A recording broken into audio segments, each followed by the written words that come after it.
voltamos para o último bloco do Roda Viva com a blogueira Ioane Sanches. Ioane, a embaixada cubana no Brasil, em Brasília, fez uma reunião para dizer o que pensava de você, dizer a interpretação, enfim, atacá-la. E dessa reunião participaram membros de alguns partidos que apoiam o governo e pelo menos um funcionário do governo brasileiro. Você, de alguma maneira, se sentiu pressionada pelo governo brasileiro, pelo governo cubano?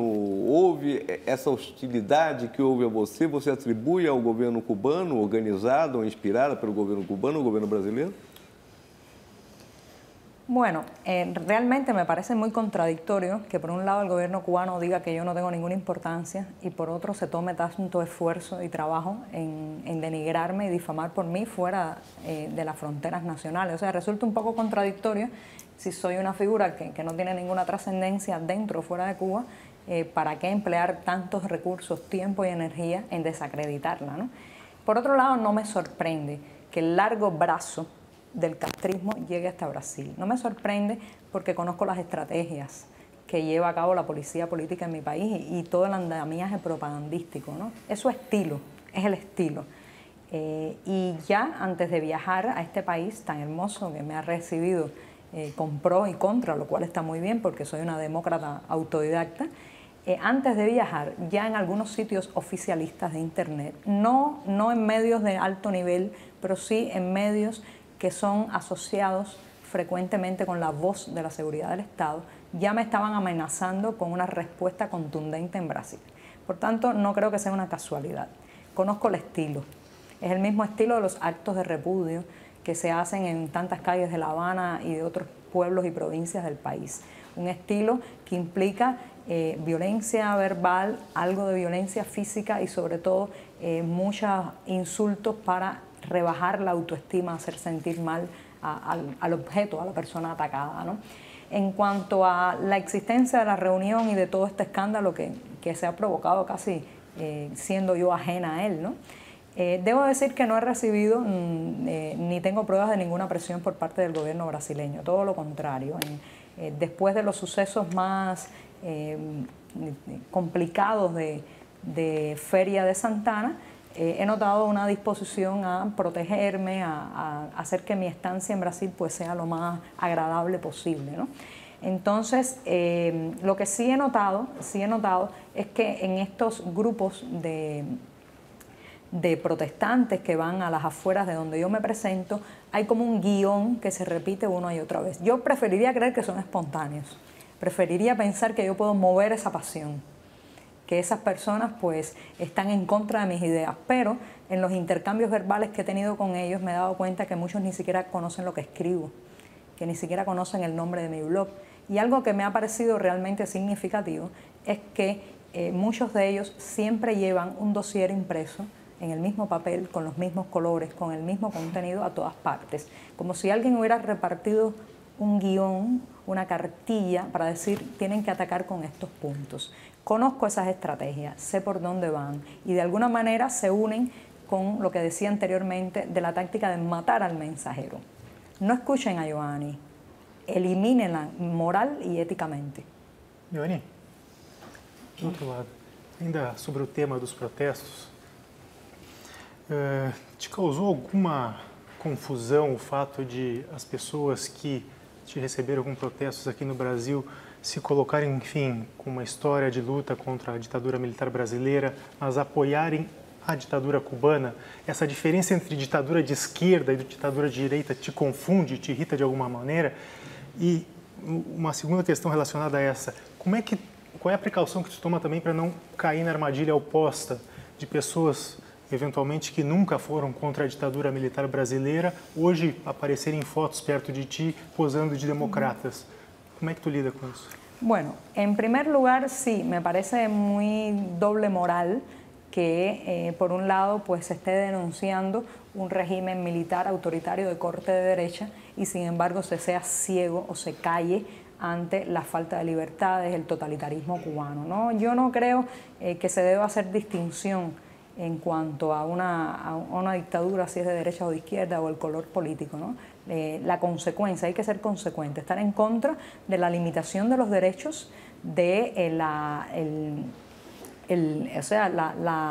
el ejercer despóticamente un poder sobre una nación, sea este de la afiliación que tenga, ¿no? Ahí hay una gran contradicción en esos participantes.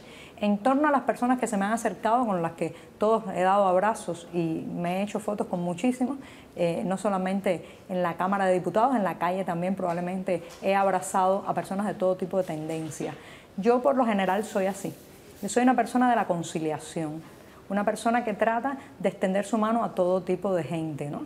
Porque yo creo en la pluralidad, no es una pose, no es que yo me diga plural e inclusiva de la boca hacia afuera, en realidad en mí es una pose. Lo cierto es que yo estaba en la Cámara de Diputados, todos estaban invitados, de una afiliación, de un color político u otro, asistieron los interesados, los otros lamentablemente pues no fueron, me hubiera encantado hacerme una foto con ellos también, y además de eso, pues ahí en esa Cámara de Diputados hubo posibilidad para que cualquiera pudiera hacer preguntas o cuestionamientos. Incluso se invitó al embajador de Cuba en Brasil y sencillamente no fue. De manera que no estoy preocupada por el tema de la manipulación de la imagen en una dirección o en otra.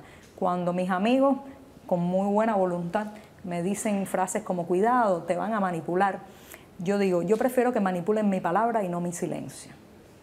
La opinión siempre es susceptible de ser manipulada, pero prefiero la Yoani que soy hoy, que habla, opina, dice, que la Yoani que era antes. A la Yoani que era antes era un número. Cuando el gobierno cubano decía, tenemos el apoyo del pueblo cubano, ahí estaba esa Yoani callada. Por tanto, bienvenida a la manipulación mientras yo pueda ejercer mi opinión, ¿no? Yoani, voltando um pouco às questões intrigantes de Cuba, né? Uma das defesas do regime cubano pelos partidários do regime aqui no Brasil é de que existe uma democracia, um tipo de democracia inventada por eles, que seria uma democracia direta. E 2 ou 3 semanas atrás nós vimos uma eleição de um parlamento nacional onde havia 612 candidatos para 612 vagas. Como é que funciona essa... Bueno, sí. Una de las características del gobierno cubano es que se apropia del lenguaje libre, del lenguaje democrático, ¿no? Entonces, las llamadas elecciones en Cuba, que realmente no son elecciones, sobre todo las que tienen que ver con la ratificación de los diputados de la Asamblea Nacional, el gobierno las pinta en la propaganda como las elecciones más democráticas del mundo, como la representación de la voz del pueblo, etc. Lo cierto es que no tiene nada que ver con eso, se tratan de elecciones muy bien controladas, que no hay sorpresas, nadie, y ese es el elemento a mí, me parece que es un indicativo muy importante, nadie en Cuba se cuestiona quién será nuestro próximo presidente, no hay encuestas, no hay dudas, no hay interrogantes, porque todos sabemos quién será.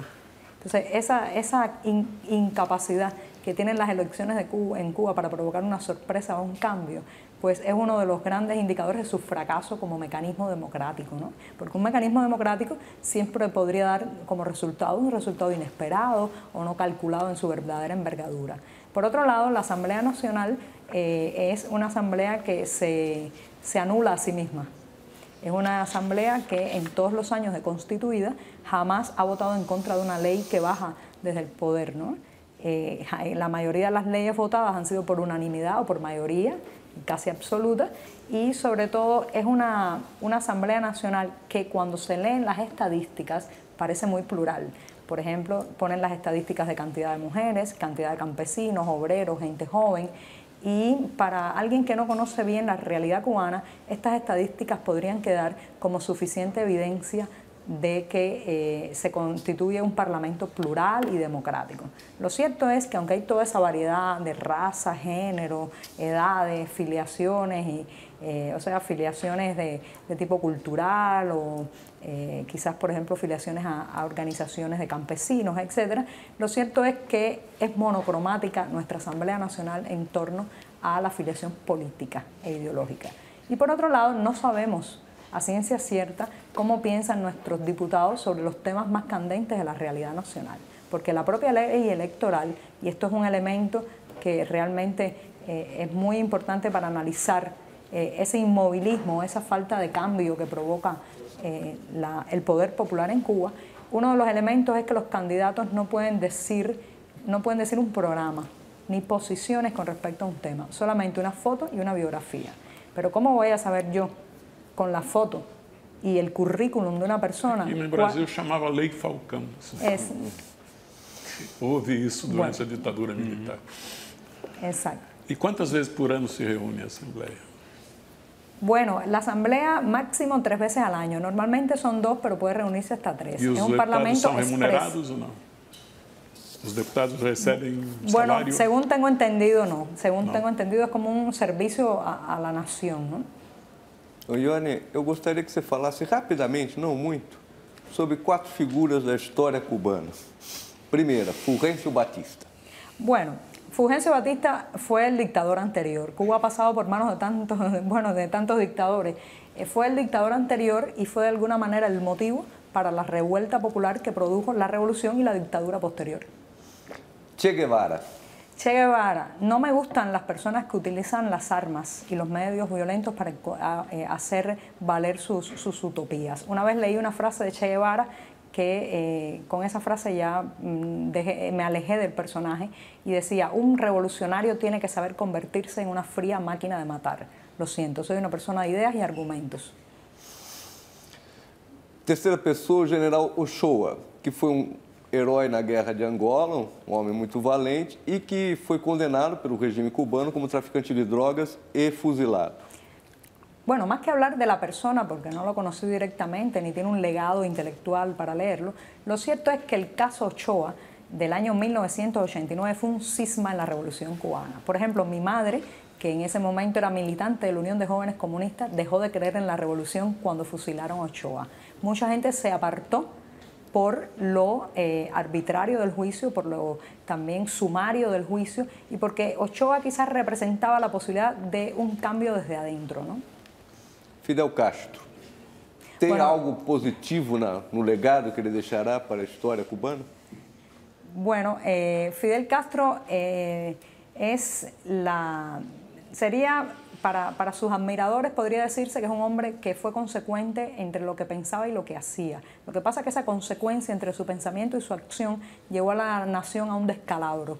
Por tanto, yo en lo personal no rescataría por el momento nada. Quizás pasados 20 o 30 años podría revisitarse su figura. Pero a mí me gusta decir, hay una canción que me gusta mucho, que me gusta mencionarla en el caso de Fidel. Digo, Fidel Castro es el pasado de mi vida. ¿Y Raúl? Raúl pasará a la historia como el hermano que heredó el poder por vía sanguínea, como el reformista que ni siquiera pudo hacer las reformas del calado, la velocidad y la profundidad que deseábamos.